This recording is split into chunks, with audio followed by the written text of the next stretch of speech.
Welcome back.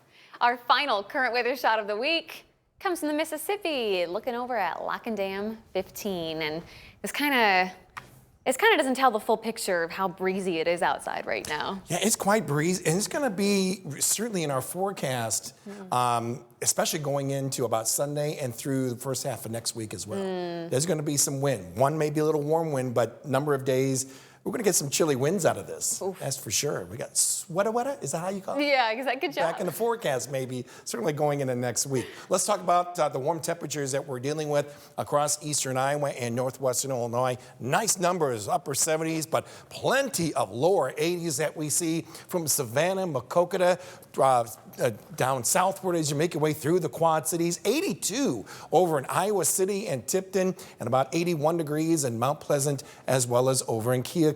Skies have been looking pretty good around the area. A few little thunder showers taking place just outside of Waterloo, racing his way off to the north and east. More activity popping up just southwest of Des Moines. That's the area that we'll be keeping an eye on for later on tonight for us. All part of that area of low pressure, and as that moves on in, we'll bring in some scattered showers, some rumbles of thunder, I think, right near midnight, and scattered about as we go through the rest of the night. Now, that's the first wave that's coming in across our area this weekend. The second wave, not expected to be rolling in until Saturday night, late Saturday night, and I think that's going to be more in the form of some widespread rain. So between these two systems, there's going to be a lot of dry hours, especially during the day on Saturday. And we can verify that with our future track here. This is 10 p.m.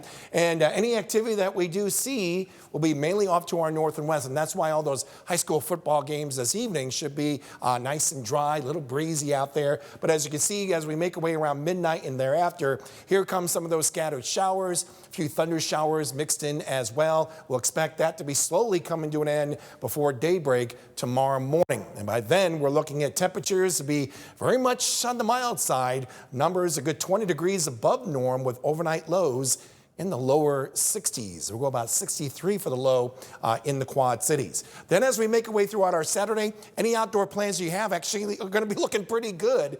Noon, skies are looking great. And as we get to about even as late as 7, still not looking too bad, but clouds will be thickening and lowering as we start seeing some of that activity slowly build off to our south and west. So we got plenty of time to warm up those numbers, and upper 70s look like a good bet come tomorrow afternoon.